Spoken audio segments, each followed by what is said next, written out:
Welcome to Facts Machine. We're excited to be back for our 8th episode, all about space. All 3 of our facts in this episode will pertain to the expanse that exists beyond the Earth and between celestial bodies, humanity's exploration of this expanse, and how, throughout our history, we've reached up to touch the face of God, and having touched it, how we've looked back at Earth and learned that much more about our home. As always, our facts will be followed by a pub-style trivia quiz inspired by the theme. And with that, Emily, take it away. This week I learned that while we can't actually see the Great Wall of China from space, we can see something much cooler. What? What's that? Penguin shit! Oh, nice! weren't expecting that, were ya? The excitement with which you said that was so... Alright, please tell us about... You're like at a party, and the guy's like, go tell your mom this. And you're just grinning ear to ear like, hey, Mom! Penguin shit! What kind of parties were your parents throwing? Okay, Emily, tell us why it's exciting to be able to see penguin poop from space. I shall. Though I will say before I get into it much further, I think it's worthwhile to actually delineate what space is, or rather where it starts. So although outer space doesn't have a definite scientific altitude, for diplomatic and space law-related reasons, the Kármán line, which is the boundary between the Earth's atmosphere and space set by the Fédération Aéronautique Internationale, just maybe getting better, probably not, is set at 62 miles above the Earth's surface, which honestly was closer than I expected. But above that, there are multiple tiers of orbit defined by their distance from the Earth, which are then themselves inhabited by various satellites. So to give some examples, in low orbit, we have the International Space Station. That's about 250 miles away. The Hubble telescope is 340 miles, and then the Landsat satellites that capture images for Google Earth and Google Maps are at 440 miles above the Earth's surface. And then beyond that, you have medium orbit, which is inhabited by GPS satellites, and high orbit, which starts about 22,000 miles above the Earth's surface and contains geosynchronous satellites, so-called because their orbits keep pace with the Earth's rotation. So examples of these are weather tracking satellites sent up by NOAA, not this NOAA. Sorry to break it to you. So point being, space is closer than we think, or at least than I thought. But for the sake of this segment, when I refer to space, I'm referring to low orbit, where Earth's paparazzi satellites hang out.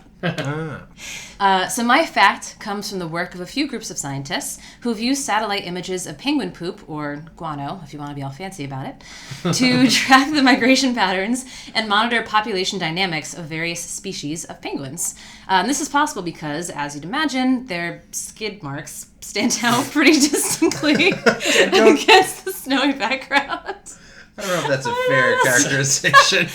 Perhaps not. I'm just picturing a penguin sitting on the top of a hill, sliding.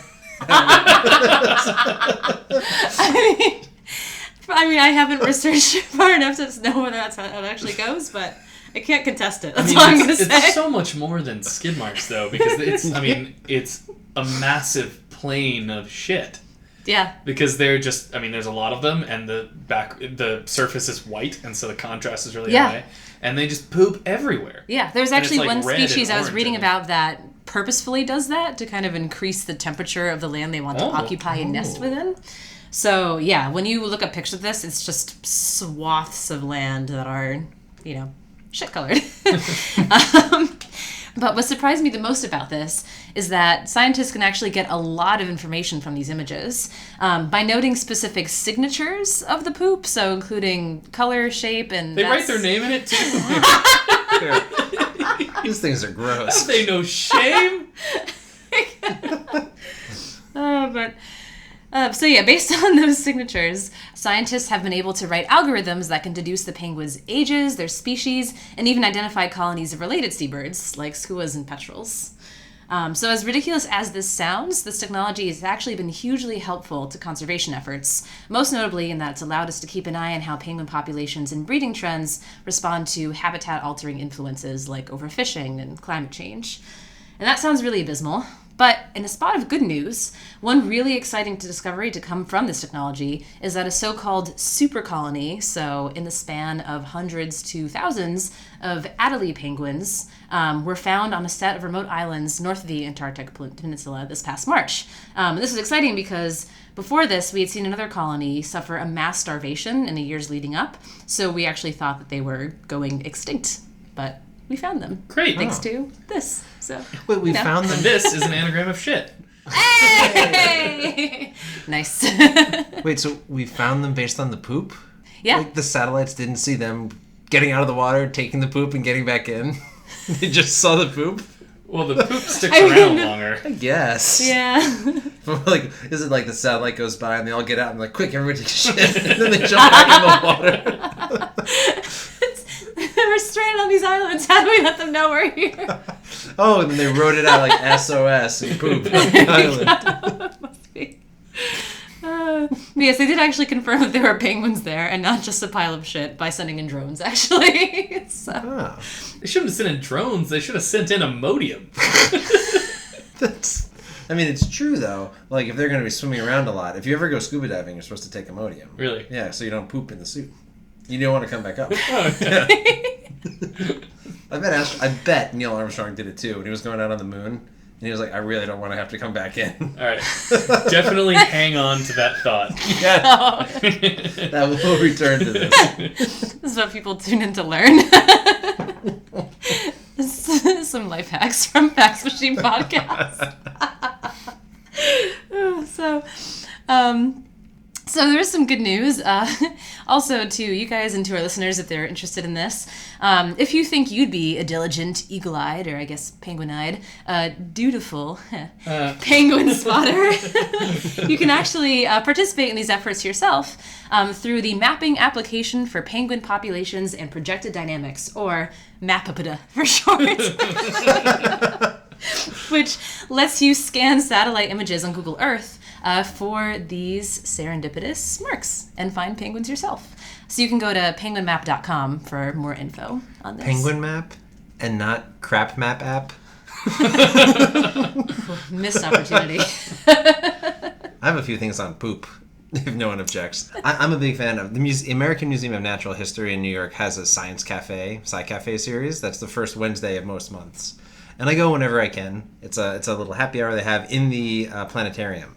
Very few of the talks are actually about space, but I thought it was nice that in the planetarium this January there was a talk by gastroenterologist Ari Greenspan called The Power of Poop. And it really has nothing to do with this except that it happened in the planetarium, and I really liked his opening line to the talk, which I found the transcript was, "Thank you to the wonderful folks here at the American Museum of Natural History to invite me to talk about my passion.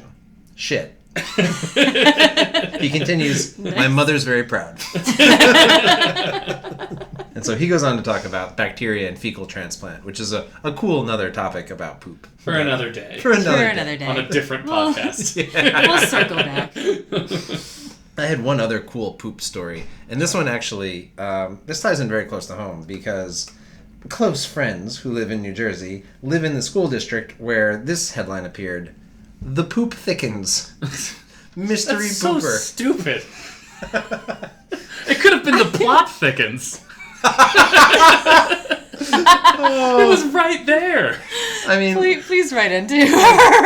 look, this is whoever writes for NJ.com. So like, we're not dealing with some of the best headline writers. But apparently there was a big mystery last year where there's a mystery pooper who would take a poop on a high school track and field. Yeah, that's right. Yeah. Oh, God. And so they were trying to figure out who this guy. He did it like every day. He would leave a He was little right present on a high school track and field. It turns out the man who committed this crime, it is a crime, you should know, Yeah. pooping on someone else's track. Go give me an idea. To clarify, we Yeah. are not advocating for this. Yes, within sight of portable toilets at the Homedale High School athletics fields, the man who did this was the superintendent from the neighboring Kenilworth School District. I thought it was like the principal or something, yeah. That's right, insane. and they called him the pooperintendent. Yeah, Yeah. this is all going back to me now. Yeah. He wrote about it in his diarrhea.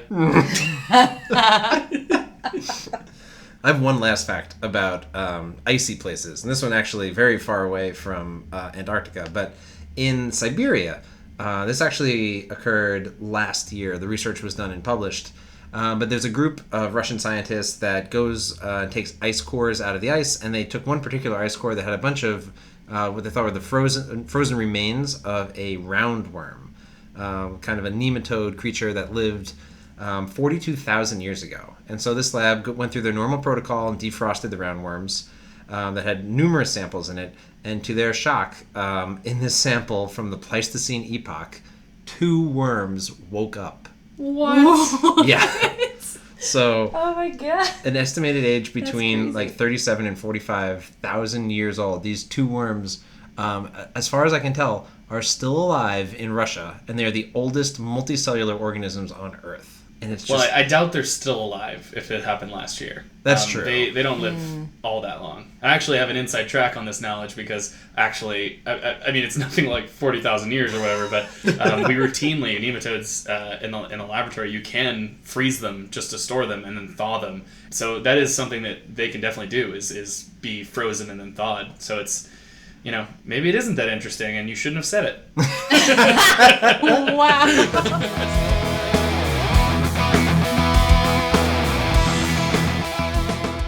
All right. Thanks, Emily. Rob, what do you have for us this week?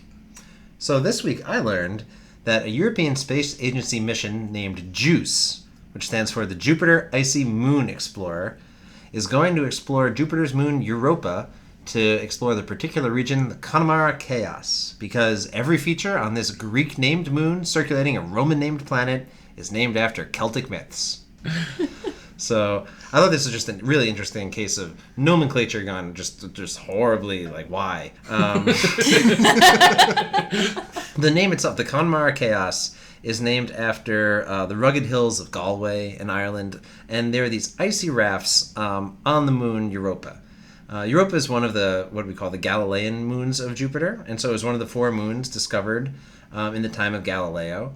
Interestingly, Galileo did not come up with the names for these moons. In fact, it was one of his contemporaries who proposed all the names for these, Simon Marius. And so Marius put forth that these moons should be given these names, and only about 300 years later were those names actually finalized, and not called the Marian moons, but called the Galilean moons, as a slap in Marius's face, I guess. So that was one of the first. What was the first sign that the naming of this whole system was going to go to hell? So Jupiter is a Roman name. The planets in our solar system, typically Roman names, but all the major moons, the Galilean moons, are Greek names. But many of the features on Europa are actually Celtic, including its major crater, which is spelled Pwyll, which is a Welsh name, which I believe is pronounced Pwsh. And please, Welsh listeners, write in and tell me how bad this is. Just by the way, other features on other moons are named in different mythological traditions. For example, Io's surface features are named after Vedic myths. Callisto's features are named for things from the Viking mythos. Ganymede looks like it's from like Egyptian gods or Mesopotamian folklore, like Gilgamesh. Oh, cool. So that's some other things. Yeah, so each moon has its own kind of lexicon of names they pick from, which in its own way is kind of cool. It's a nice way to kind of tie everything together. And then you would, I suppose, know what moon you're talking about just by naming one of the features. Europa does have several really interesting features, one of which is that it may experience plate tectonics similar to the way the Earth does, which would make it a very valuable kind of space model for us to look at. And the other thing that has garnered a lot of attention on Europa is the fact that it may have vast underground reservoirs of water.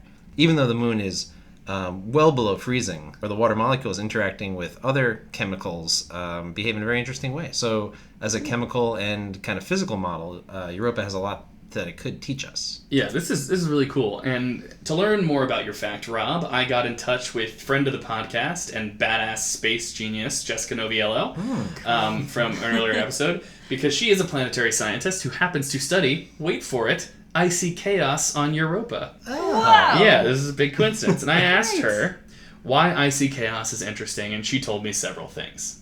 She told me many more than several things, and all of them were interesting, but I've tried to boil it down. Firstly, Icy Chaos exists only on Europa, making it interesting, why it exists there and nowhere else. Secondly, as you hinted at, Europa is an ocean world with a geologically active surface. And she said it's one of the youngest surfaces in the solar system, with some estimates putting it around 70 to 100 million years old. So the big reason we think that is that there are so few craters on the surface, despite the fact that other Galilean moons like Io, Ganymede, and Callisto have lots of craters. So Jessica told me, to put it into perspective, it's very possible that what we see on Europa is younger than T-Rex fossils. Thirdly, to describe what Icy Chaos looks like, Jessica says to imagine dropping a large mirror onto the ground. The mirror would break into lots of irregular pieces, some would rotate, some would flip up. That's what Connemara Chaos looks like. The mirror pieces in real Icy Chaos are called rafts. I think you mentioned that as well. The easiest way to create something that looks like this is to partially melt the area around. And so this allows the surface to break up and causes the rafts to move, and then subsequently it refreezes. So Jessica tells me that this requires a heat source, and trying to figure out where that heat is coming from is a really big question in her field. But more importantly, heat plus ice equals liquid water, and that everywhere we find water on Earth, we find life. So this is a really interesting avenue of research for people who are interested in studying whether or not the building blocks of life exist elsewhere and could result in life. Wow. I also think Icy Chaos would be a great name for like an energy drink. Yeah. Yeah. I was thinking of Whoa, band, yeah. too. It would be good. Ooh, We've come up with a Chaos. couple good band names in this There was podcast. another good band name you had earlier. I think it was Tears of Orbit. Who had this idea? Because you said there are multiple tiers of the orbit. Oh! Yeah. And I was like, Tears of Orbit would be wonderful. Yeah. That's very But cool. spelled E-A-R-S. But Yeah. Icy Chaos and the Tears of Orbit. Oh! And we got it. Well, they're actually, it's funny because another thing I think we all looked into is the naming conventions for various things. We talked about it a little bit. And Juice was a particularly bad one. no, well, those are like backronyms, and we've discussed that on podcasts before, and they're all hilarious and contrived.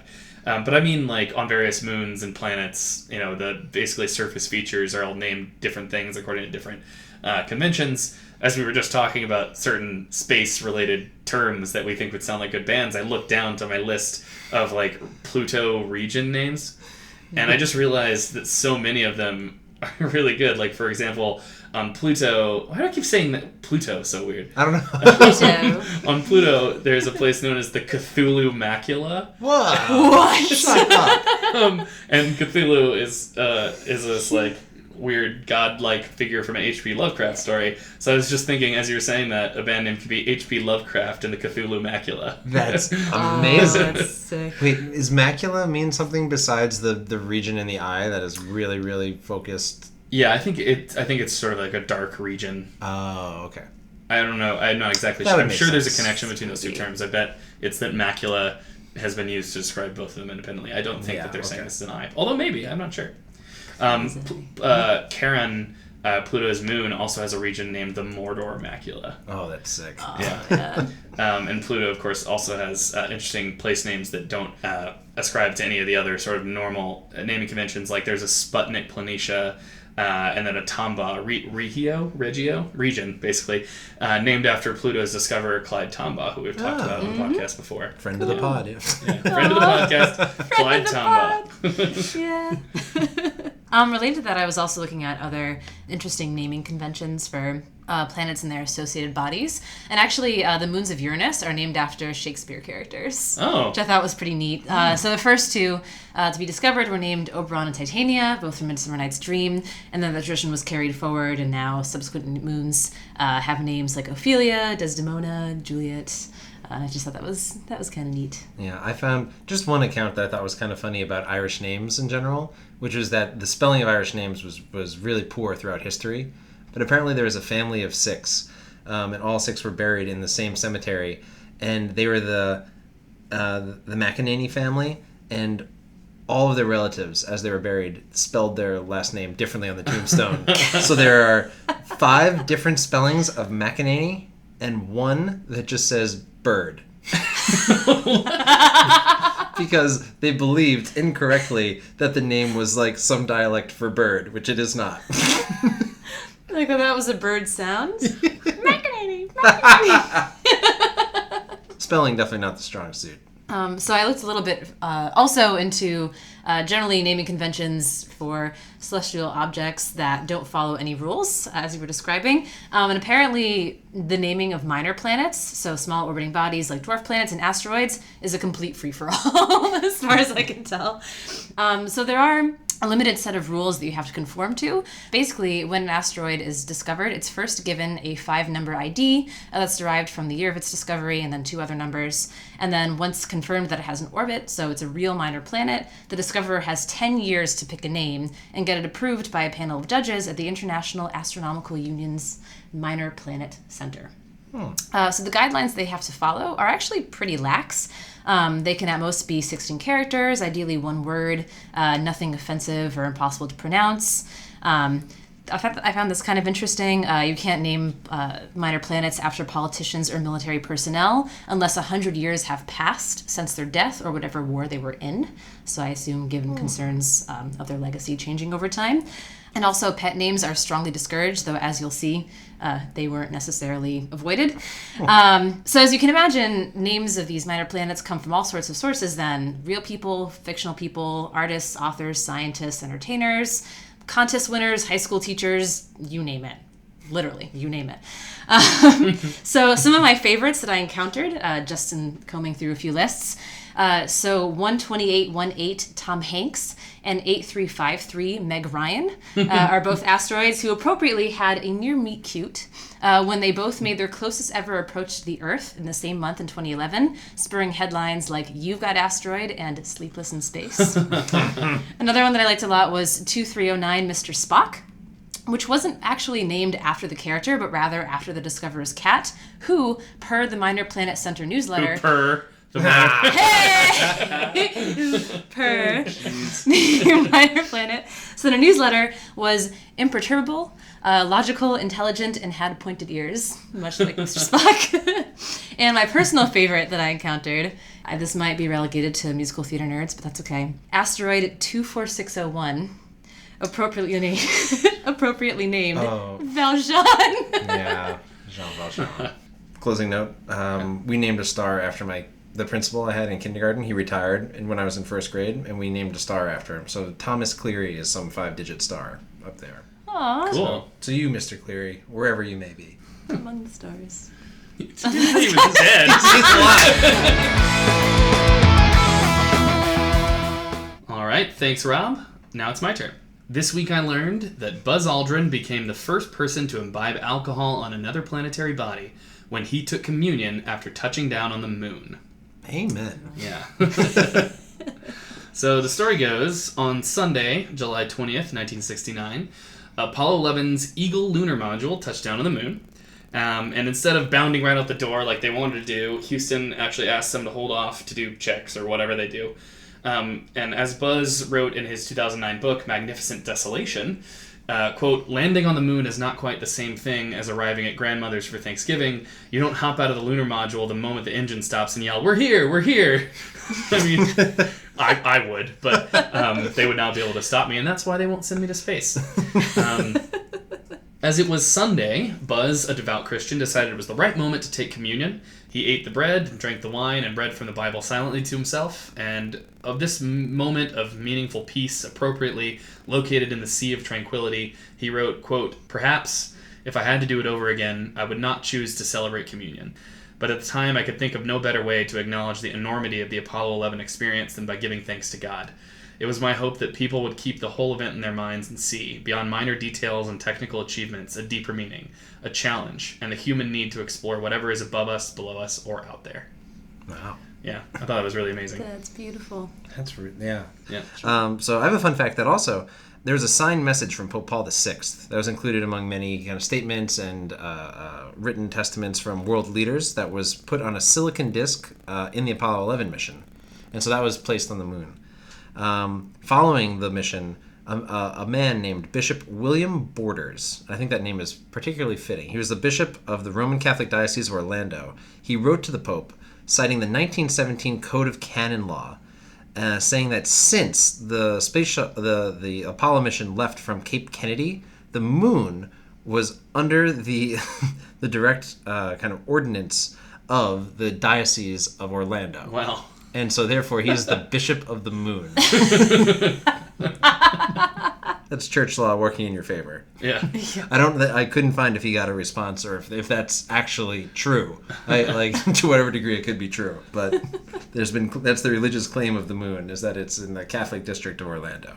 So as much as this fact is interesting from, a religious standpoint, mainly I became interested in it because the history of alcohol in space is just really fascinating. So one story I like is that NASA strictly does not allow alcohol on their missions, but it wasn't always that way. In fact, in the early 70s, when NASA's focus was shifting from these short moon-focused trips to the possibility of longer-term missions in space, the issue of what the astronauts were going to be eating for these long periods of time started to come up, especially due to the complaints of so many of these astronauts with the quality of the astronaut food. So because of this dissatisfaction with the menu, a revamped menu was among the most pressing challenges. Food that was on the Gemini and Apollo programs came in this dehydrated cube or was squeezed out of a pouch and was generally regarded as inedible. So one of the things they looked into for these long-term stays in space was wine. And at the time, this wasn't really controversial. NASA scientists, looked into it and eventually determined that a sherry would work best because sherry is very stable, having been heated during the processing. And it would be the least likely to undergo changes if it were to be repackaged. Unfortunately, astronaut Jerry Carr mentioned the presence of alcohol that being on the menu in a public lecture, and then people got so angry. And they got so many angry letters that they just scrapped the plan and they've never gone back. And they actually have a very strong no alcohol policy for the American astronauts. Way to go, humanity. Yeah. But it probably wasn't just due to the prudish teetotalism of the American public at the time. It turns out that when they were testing this in the low-G simulating NASA plane known as the Vomit Comet, basically the scent of the wine opened up in that situation resulted in a lot of, vomiting. So it probably was not going all that well for this idea to begin with, but there was a time when NASA was seriously considering having a menu that included wine for their longer space missions. However, the Russians, on the other hand, were including cognac in cosmonauts' rations even at the very beginning of the space race, and their doctors alleged that this would stimulate the immune system and generally keep the body well aligned or whatever. It's unclear whether this practice continues to this day, but there are reports that the Russians on ISS have a secret vodka stash, and when an American astronaut was asked about this on a radio show, he just demurred and repeated that there is no alcohol, or NASA forbids alcohol, and a lot of people took that as yes, but we don't really know. So space might be just a huge party after all. So, Nice. there's also been beer that was brewed on ISS for, quote, research purposes, although it was only about 1 milliliter or so. And there was also beer brewed on Earth with yeast that was sent to ISS. In addition, there's a Japanese distillery that sent bottles of their whiskey to space to see what the effects of zero gravity would be on taste, although I genuinely have no idea what that means. Finally, there's a distillery that makes a Star Trek-themed vodka called 10 Forward. And if you guys know anything about Star Trek Next Generation, 10 Forward was the sort of bar on board. And it's made by flying a little bit of the alcohol into the mesosphere on a balloon and then mixing it when it comes back down into the rest of the batch. So it's some of your vodka has been to space. So actually, on the topic of space and alcohol, although you can't drink alcohol on the moon anymore, apparently for a brief time you could drink the moon with your alcohol. So this is a creation by Dogfish Head Brewery, who we actually mentioned a few episodes ago for their Ancient Ales series. But basically, they formed a partnership with ILC Dover, which is the company that makes spacesuits for NASA astronauts, to make Celeste Jewel Ale. Okay. In Oktoberfest, they brewed with moon dust. So their description of the beer on their website, it was made with lunar meteorites that have been crushed into dust, then steeped like tea in a rich malty Oktoberfest, lending the traditional German style a subtle but complex earthiness, or is it mooniness? So all the press for it that I saw was from 2013, and it was only served at their headquarters in Delaware, so it's probably gone by now. But another kind of cool thing, ILC Dover, the company I mentioned earlier, also made koozies for the beer to be served in using the same materials they put into their spacesuits. That's interesting. I don't know what made them want to do that, because all the reports from the astronauts who, especially Apollo 17, I think, were the famous ones. But they all remarked that it all smelled and tasted like gunpowder. And the way they know this is that it just coats everything, like when you're on your spacesuit.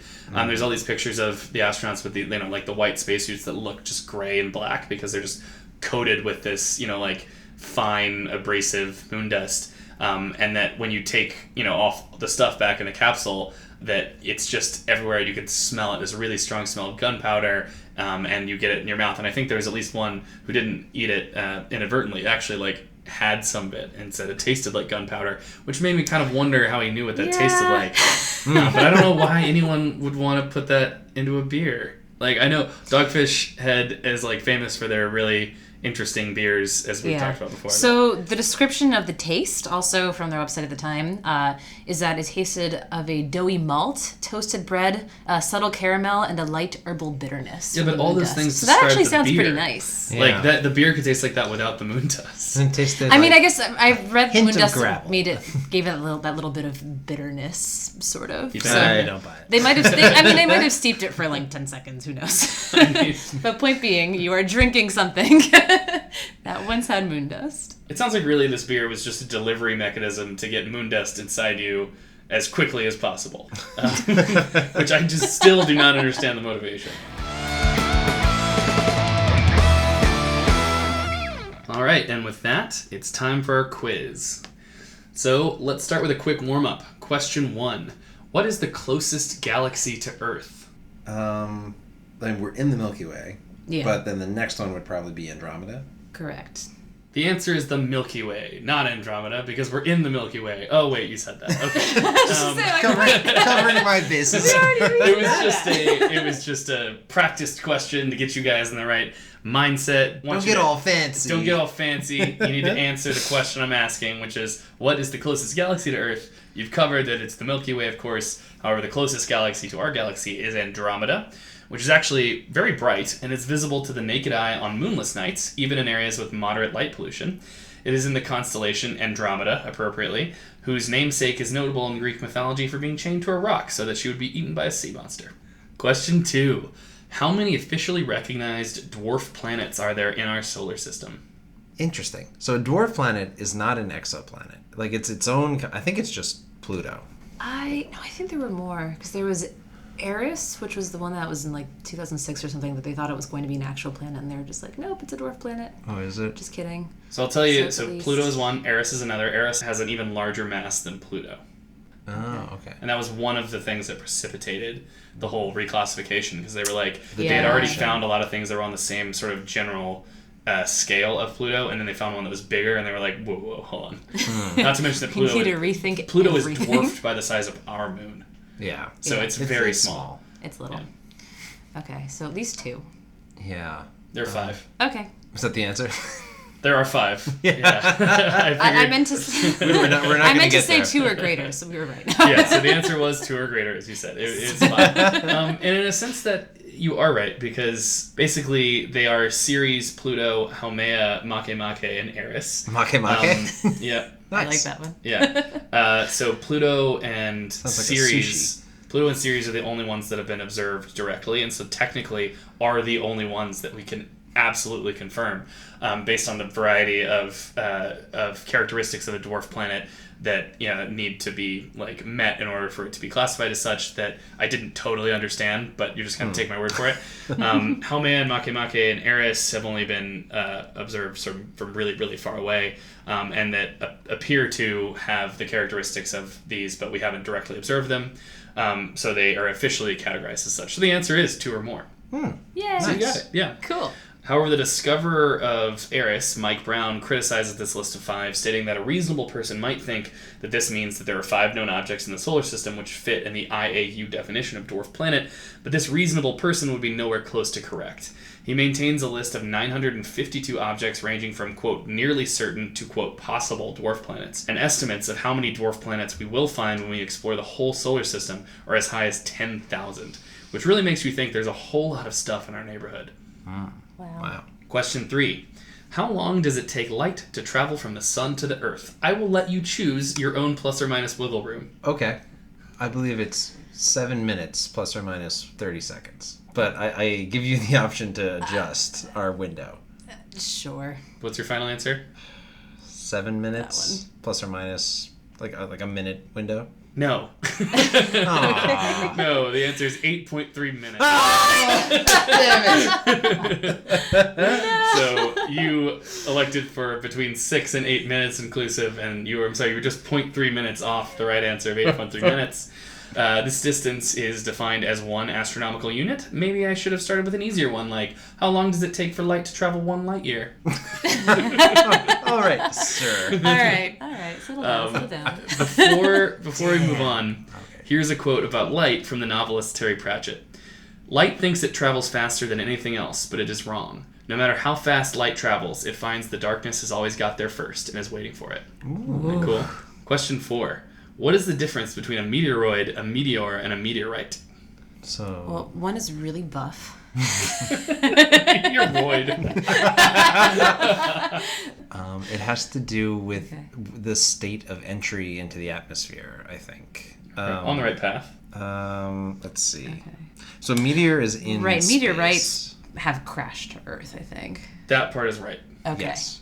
All right. So work backwards from there. All right. And then a meteoroid is the out. fragments of a meteor, like falling through. Let me tell you. I'll tell you that meteoroid, meteor, and meteorite are in the correct order from outer space to Earth. Okay. So is it the meteoroid belt, or there's like meteoroids in space, and then you see meteors as they're burning up in the atmosphere. They're the things that are like shooting stars, so they're entering the atmosphere. Okay. And then the meteorite is the remains on Earth.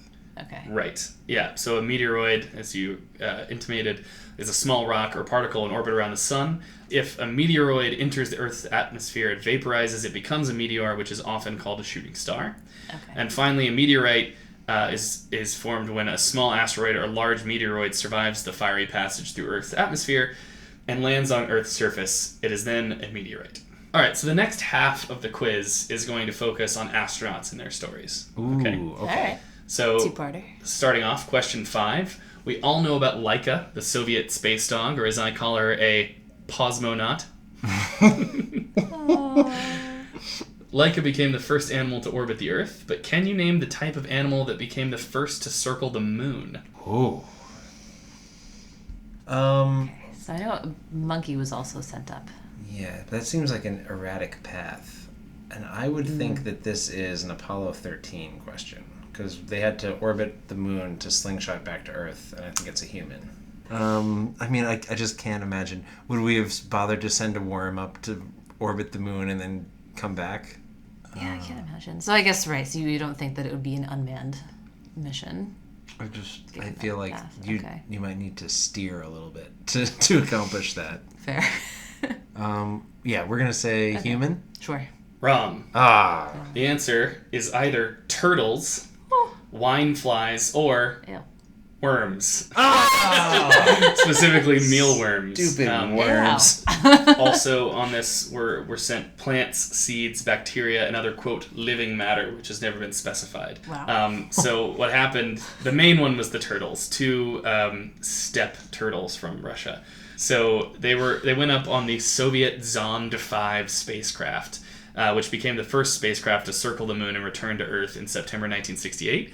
And about a month or so later, the Soviets revealed that Zond 5 had been an ark of sorts containing a variety of organisms, as I said, including 2 turtles, which had lost about 10% of their body weight, but apparently were just fine after returning to Earth, which is also interesting because they basically messed up the re-entry, and they were supposed to land in Kazakhstan, but then they did something weird on re-entry, and they landed in the Indian Ocean, and that kind of impact would definitely have killed humans.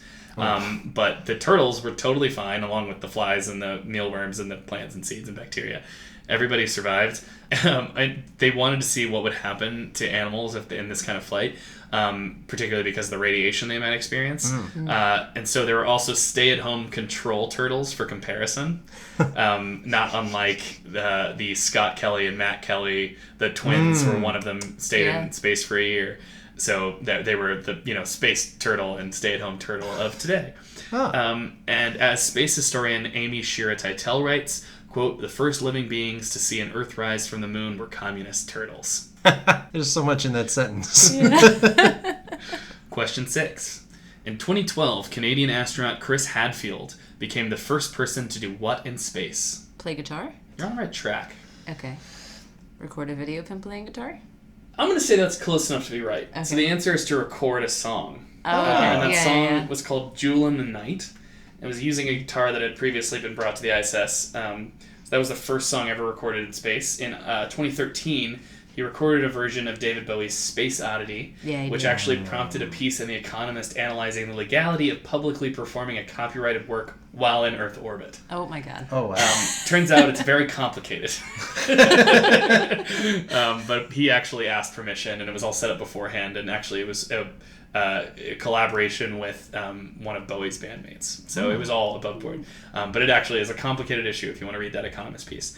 And also, I think very recently he's released an album of songs that he recorded.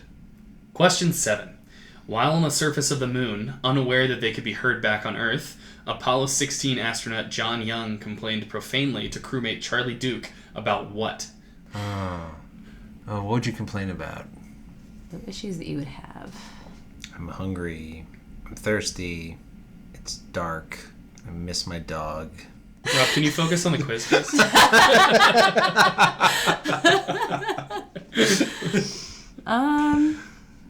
No. Can we get I feel like it's just so dumb. a hintlet?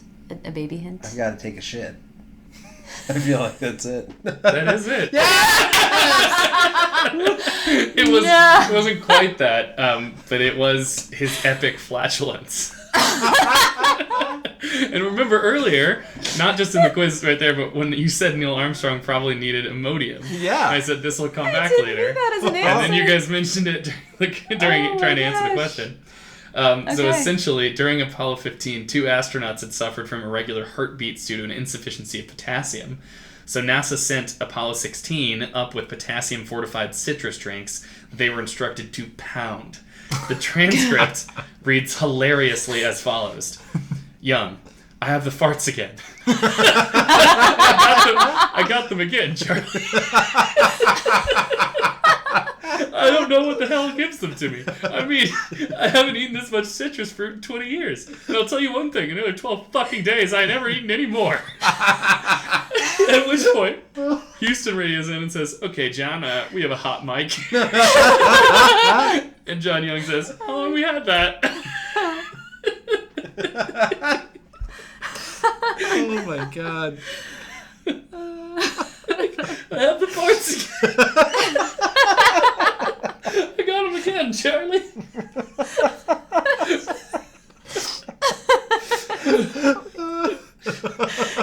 It's just such an amazing human moment and like one of the most extraordinary achievements the human has ever, walking on the surface of the moon. Just. Was there anything for that? Like, could a spacesuit handle that? Or were you just screwed? Were you in, like, the Dutch oven of all Dutch ovens? They had exhaust built in for that. I don't know. Moving on, I say. Okay. And for our last question, who was the first woman in space? Okay.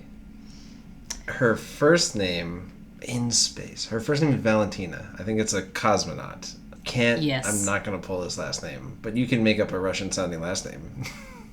It might start with a Y. Petroshkevich. So your answer is Valentina Petroshkevich? That's my inclination. If you have anything else, I would like to... No.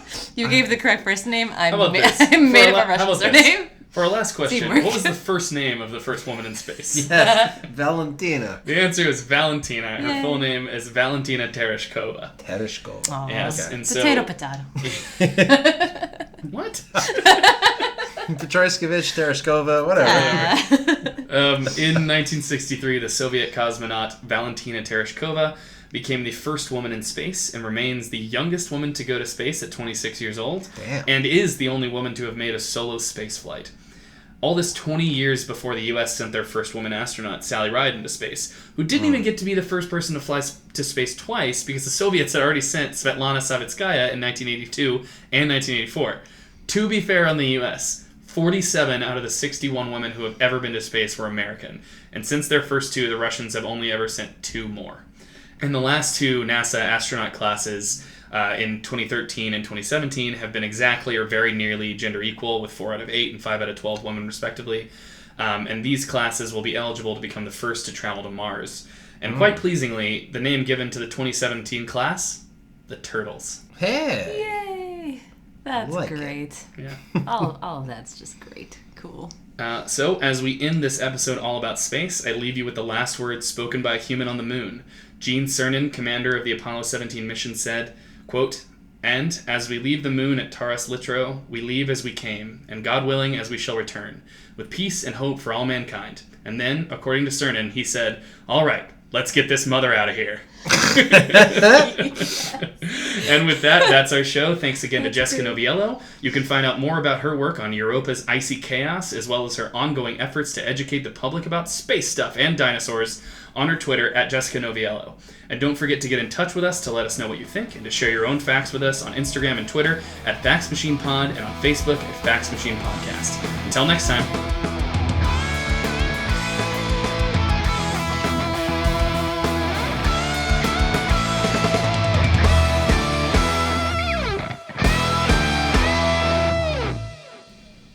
Thanks, Emily. What do you... no. All right. Thanks, Emily. What? Thanks, Emily. All right, Rob, what do you have for this? All right. Thanks, Emily. I'm going to do it one more time. All right. Thanks... No. Why is it... Okay. I'm really upset with myself. I'm literally hiding myself. Okay. All right.